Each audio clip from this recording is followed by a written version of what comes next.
Etsy has issues, and I always say you should not have all your eggs in one basket.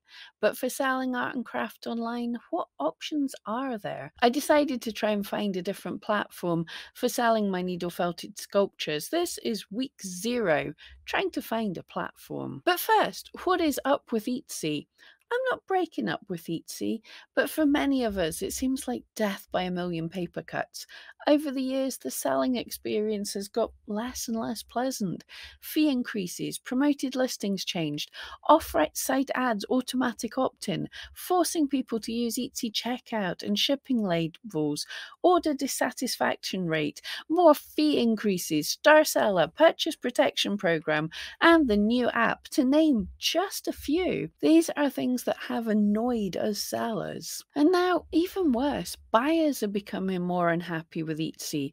Searching on Etsy has always been a little clunky, and many people state they struggle to find items. And they're finding more and more sellers rude and entitled with terrible customer support. But the latest thing is the influx of cheap mass produced items being passed off as handmade for a massive markup. The final nail in Etsy's coffin for many sellers is Etsy's ham-fisted way it seems to be trying to deal with the issue, with listings and shops being shut down all over the place with no explanation, arbitrary policy changes like amber and cashmere with no real guidance for sellers, and even if you can get hold of the intermittent customer support, they can't actually explain the details of the policies to you. So I'm not breaking up with Etsy, but I think it's important to try and experiment with the alternatives. Etsy and I have agreed that I should be seeing different platforms. But this is where the problem is. Where do I get somewhere that's like Etsy without the bad bits of Etsy? What factors make Etsy Etsy, somewhere where people go for handmade items? It's important that it's easy to list items. It's fairly cost effective. We have we have the massive platforms that everyone shops at, Amazon and eBay, but they have their issues. From eRank's customer feedback, we know that customers have less good experience on these platforms, and for sure, dubious worker practices, and more important, people don't really go there for handmade. Yes, Amazon has Amazon Handmade, but it's actually a fraction of the size of Etsy, and most people don't even know about it. I actually covered the issues I see with both platforms in this video, and my mind's not changed since then. So it looks like I'm going to have to try for a smaller platform. The issues there I see is firstly that there'll be way less customers, and lots of these places come along, try, fail, and shut down.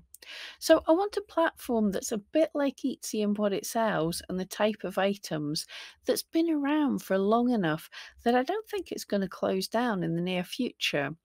There's actually one platform that springs to mind. Folksy. It's been around since 2008, so it stood the test of time.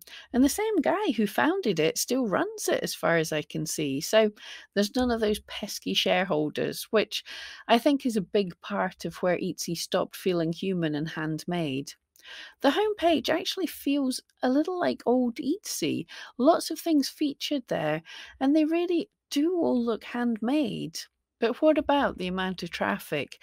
It's clearly not as well known as Etsy. I actually asked my mum about it, and she actually has a shop there, but she'd forgotten all about the platform. I can check in eRank to compare the traffic for these sites. Folksy is a UK alternative to Etsy, so I compare them in the UK. Folksy really does have a fraction of the reach of Etsy and Amazon. I guess we better hope you can be a big fish in a small puddle. One other sort of positive, I also have a shop there. I opened it many years ago, but only made about 3 sales, the last around 10 years ago.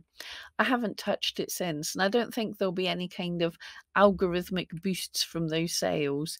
So let's try waking up my shop again and creating a few listings. Yep, actually, it's just as easy as Etsy to list. No lying, they do seem to copy Etsy. So let's give this a go. For week one, I plan to list every day or relist and try and learn more about the site. I don't want to do any SEO or promotions or anything. This week is just about getting listings up, seeing what kind of stats we get on Folksy, if anyone finds my brand new listings, and what Folksy is doing to help sellers with things like fees and those scary German lucid registrations. So, this is week zero. Join me next time for week one and see how Folksy is comparing to Etsy. Have I made sales? How am I enjoying it? Find out in a week.